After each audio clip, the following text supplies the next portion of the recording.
오늘 함께 보실 하나님의 말씀은 사무엘상 23장 1절에서 14절 말씀입니다. 사람들이 다윗에게 전하여 이르되 보소서 블레셋 사람이 그일라를 쳐서 그 타작 마당을 탈취하더이다 하니 이에 다윗이 여호와께 묻자와 이르되 내가 가서 이 블레셋 사람들을 치리이까?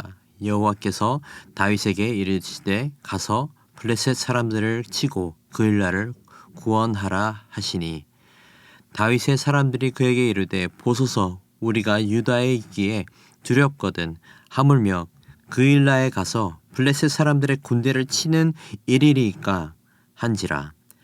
다윗이 여호와께 다시 묻자온데 여호와께서 대답하여 이르시되 일어나 그일라로 내려가라. 내가 블레셋 사람들을 네 손에 넘기리라 하신지라. 다윗과 그 사람들이 그일라로 가서 블레셋 사람들과 싸워 그들을 크게 쳐서 죽이고 그들의 가축을 끌어오니라. 다윗이 이와 같이 그일라 주민을 구원하니라. 아히멜렉의 아들 아비아달이 그일라 다윗에게로 도망할 때에 손에 에봇을 가지고 내려왔더라. 다윗이 그일라에 온 것을 어떤 사람이 사울에게 알림해 사울이 이르되 하나님이 그를 내 손에 넘기셨도다. 그가 문과 문 빗장이 있는 성읍에 들어갔으니 갇혔도다. 사울이 모든 백성을 군사로 불러 모으고 그일라로 내려가서 다윗과 그의 사람들을 애워싸려 하더니 다윗은 사울이 자기를 해하려 하는 음모를 알고 제사장 아비아달에게 이르되 에봇을 이리로 가져오라 하고 다윗이 이르되 이스라엘 하나님 여호와여 사울이 나 때문에 이 성읍을 멸하려고 그일라로 내려오기를 꾀한다 함을 주의 종이 분명히 들었나이다. 그일라 사람들이 나를 그의 손에 넘기겠나이까? 주의 종이 들은 대로 사울이 내려오겠나이까? 이스라엘의 하나님 여호와여 원하건대 주의 종에게 일러 주옵소서 하니 여호와께서 이르시되 그가 내려오리라 하신지라. 다윗이 이르되 그일라 사람들이 나와 내 사람들을 사울의 손에 넘기겠나이까 하니 여호와께서 이르시되 그들이 너를 넘기리라 하신지라. 다윗과 그의 사람 600명 가량이 일어나 그일라를 떠나서 갈 수 있는 곳으로 갔더니 다윗이 그일라에서 피한 것을 어떤 사람이 사울에게 말하매 사울이 가기를 그치니라. 다윗이 광야의 요새에도 있었고 또 십광야 산골에도 머물렀으므로 사울이 매일 찾되 하나님이 그를 그의 손에 넘기지 아니하시니라. 아멘. 본문 이전에 사울이 다윗을 도와줬다는 이유로 대제사장 아히멜렉과 제사장들을 죽이는 사건이 일어납니다. 그리고 그는 더 나아가 여호와를 예배하는 중심지인 높 성읍을 진멸했습니다. 사울은 여호와 하나님에 대한 두려움보다 당장 다윗을 죽이는 일을 더 중요하게 여겼던 것입니다. 이 일로 가족과 고향을 잃고 도망자 신세가 된 제사장 아비아달은 다윗에게로 갔고 결국 다윗의 제사장이 됩니다. 그렇게 다윗과 아비아달은 쫓기는 신세로 있었지만 그런 와중에도 하나님께서는 다윗에게 이스라엘 백성을 블레셋의 손에서 구원하라는 명령을 하시는 것을 오늘 본문에서 보게 됩니다. 그일라는 블레셋 접경 지역에 있는 성읍으로 다윗이 있는 유다 평야에서 멀지 않은 곳에 있었습니다. 1절에서 나와 있듯이 타작마당을 탈취하고 있다는 것은 그들이 추수한 곡식들을 빼앗겼다는 의미였습니다. 그리고 그 백성들이 다윗에게 도움을 청하자 다윗은 고민하고 하나님께 여쭈었더니 그들을 치라는 하나님의 말씀이 있었던 것입니다. 다윗은 당시 도망자였고 무엇 하나 준비되지 않은 상태였습니다. 뒤에서는 사울이 죽이고 싶어 안달이 나 있었지만 하나님은 그러한 다윗에게 이스라엘 백성들을 괴롭히는 저 블레셋 군사들을 치라는 명령을 하신 것입니다. 이미 매우 힘들고 어려운 상황인데 기댈 분은 하나님뿐인데 그러한 하나님마저 다윗에게 이스라엘의 원수인 블레셋과 싸우라는 명령을 하신 거죠. 오늘 우리는 이러한 상황에 처해진 다윗이 하나님 앞에서 어떻게 반응을 했고 어떠한 믿음을 보여주었는지를 살펴보기를 원합니다. 먼저 본문 1절에서 6절을 보시면 도움을 구한 백성들의 요청에 다윗의 첫 행동은 하나님께 기도하는 것을 보게 됩니다. 2절을 함께 보시겠습니다. 이에 다윗이 여호와께 묻자와 이르되 내가 가서 이 블레셋 사람들을 치리이까? 여호와께서 다윗에게 이르되 가서 블레셋 사람들을 치고 그 일 나를 구원하라 하시니. 다윗은 하나님의 명령을 재차 확인했습니다. 도망자 신세였던 다윗에게 블레셋과 이길 힘도 여유도 없었습니다.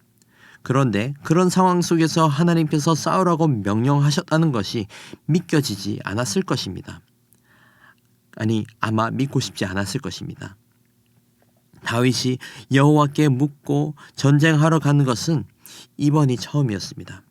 그런데 다윗이 하나님께 묻자 하나님은 블레셋을 치고 그 일날을 구원하라고 명하신 것입니다.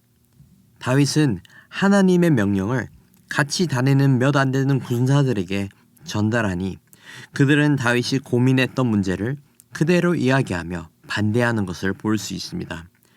결국 고민에 빠진 다윗에게 하나님은 다시 한번 그에게 확신을 주며 명령을 하십니다. 4절입니다.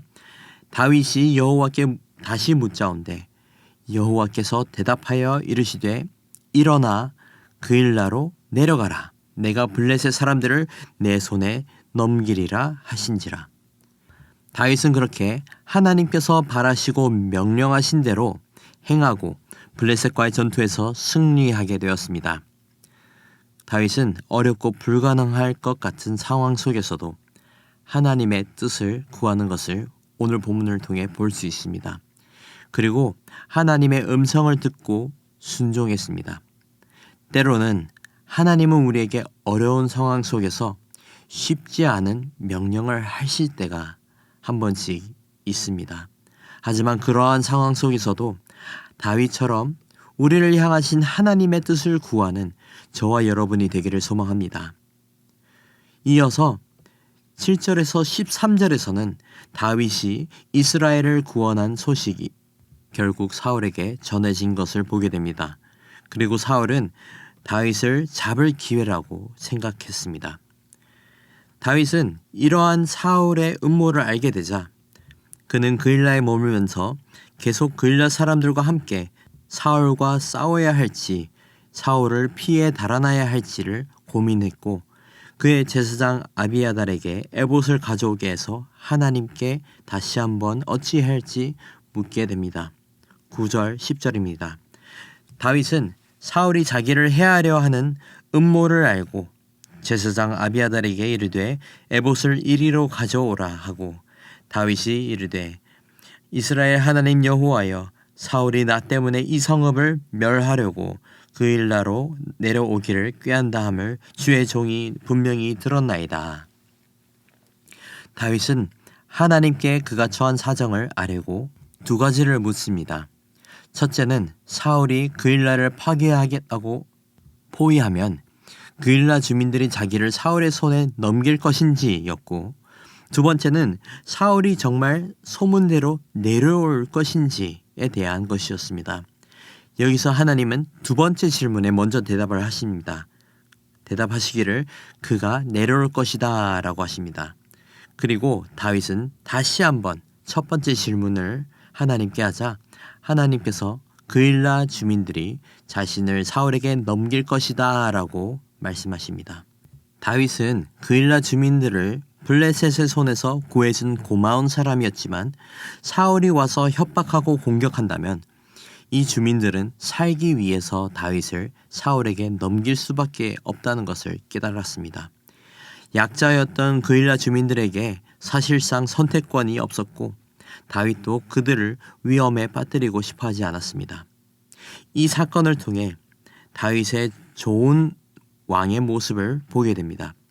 하나님께서 원하시고 기뻐하시는 왕의 모습은 힘과 권력에 집착하는 왕이 아니라 백성을 사랑하고 백성을 위한 왕이었고 그 무엇보다도 하나님과 함께하는 왕이었습니다. 이어서 13절에서 14절에서는 다윗은 자신을 위해 그리고 그일라 주민들을 위해 그곳을 도망쳐 나오는 선택을 하게 됩니다. 13절, 14절 함께 보시겠습니다. 다윗과 그의 사람 600명가량이 일어나 그일라를 떠나서 갈 수 있는 곳으로 갔더니 다윗이 그일라에서 피한 것을 어떤 사람이 사울에게 말하매 사울이 가기를 그치니라. 다윗이 광야의 요새에도 있었고 또 십광야 산골에도 머물렀으므로 사울이 매일 찾되 하나님이 그를 그의 손에 넘기지 아니하시니라. 하나님의 응답을 들은 다윗은 자신의 군사들을 이끌고 급하게 그일라를 떠났습니다. 그러나 급하게 그일라를 떠나느라 다윗의 일행은 다음 목적지를 정하지는 못하였고 그들은 사울의 추적을 쉬지 않고 피해하며 돌아다녀야 했습니다. 그렇게 다윗은 광야의 요새에도 있었고 산골에도 있었지만 하나님은 다윗을 보호하시고 사울에게 넘기지 않으셨다는 것을 보게 됩니다. 사무엘상과 오늘 본문까지의 말씀들을 묵상하다 보면 다윗에 대해 떠오르는 것이 있습니다. 바로 억울한 사람. 지금까지 다윗은 사울의 일반적인 분노와 질투로 핍박과 협박과 여러 죽을 고비들을 마주하게 되었습니다. 하지만 아무런 잘못도 없었던 다윗에게 이러한 일들이 생기는 것을 보면서 참 인생 억울하고 비참하겠다라는 생각이 들었습니다. 그렇지만 신기하게도 다윗은 억울함과 비참함을 호소하고 그것을 두고 하나님께 토로하기보다 그 모든 상황 속에서 하나님의 뜻과 인도하심을 구했던 것입니다.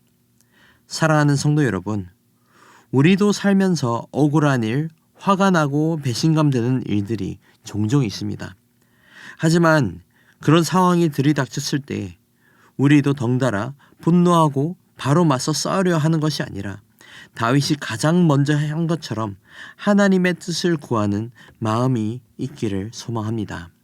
상황과 환경과 사건들을 내 생각과 판단으로 해결하려고 하기보다는 먼저 하나님의 뜻을 구하고 하나님의 인도하심을 구하는 복이 있기를 소망합니다. 하나님은 그렇게 하나님의 뜻과 하나님의 인도하심을 구한 다윗을 절대 저버리지 않았습니다. 다윗이 하나님께 온전히 의존했을 때에 다윗은 늘 하나님의 보호하심을 받았고 원수를 이기고 모든 필요가 채워지는 역사를 경험했습니다. 사랑하는 성도 여러분, 모든 상황 속에서 하나님의 뜻을 먼저 구하는 저와 여러분이 되기를 주님의 이름으로 축복합니다. 하나님의 뜻을 구할 때에 하나님께서 응답해 주실 것이고 하나님의 인도하심을 구할 때에 우리의 삶을 책임지시고 모든 필요를 공급해 주실 줄 믿습니다. 기도하겠습니다. 아버지 감사합니다. 연약한 우리를 위해 하나님의 크신 사랑과 은혜를 허락해 주심에 감사드립니다. 아버지, 우리가 이 세상 속에서 믿음을 지키며 살아갈 수 있게 하시고 우리의 삶 속에서 하나님의 뜻과 인도하심을 구하는 지혜를 허락해 주시옵소서. 우리의 부족한 생각과 판단으로 살아가는 것이 아니라 오직 하나님의 뜻과 하나님의 인도하심을 구하며 살아가게 하옵소서. 모든 상황 속에서 슬플 때나 기쁠 때나 늘 하나님의 마음을 생각하게 하시고 늘 감사할 수 있는 은혜 풍성한 마음 허락해 주시옵소서. 아버지, 어려운 일을 당하고 괴로워하는 자들을 기억해 주시고 우리에게 주님의 긍휼하신 마음을 허락하셔서 아파하는 이웃들을 섬기게 하시고 우리로 하여금 하나님의 놀라우신 은혜가 그들에게 흘러들어가게 하옵소서. 감사합니다. 사랑합니다. 이 모든 말씀 살아계신 예수님의 이름으로 기도드립니다. 아멘. 이 시간 말씀을 붙들고 기도하시면서 주간 기도 제목인 환우들과 우리 교회의 섬김 사역들을 위해 기도하시겠습니다. 우리 교회의 환우들과 항암 치료 중인 분들과 육적으로 힘든 성도님들을 위해 기도해 주시고 또 우리 교회가 기쁨으로 섬기는 교회가 되고 모든 섬김 사역을 통하여서 세상의 소망이 되는 교회가 될 수 있도록 함께 기도하시겠습니다. 기도하겠습니다.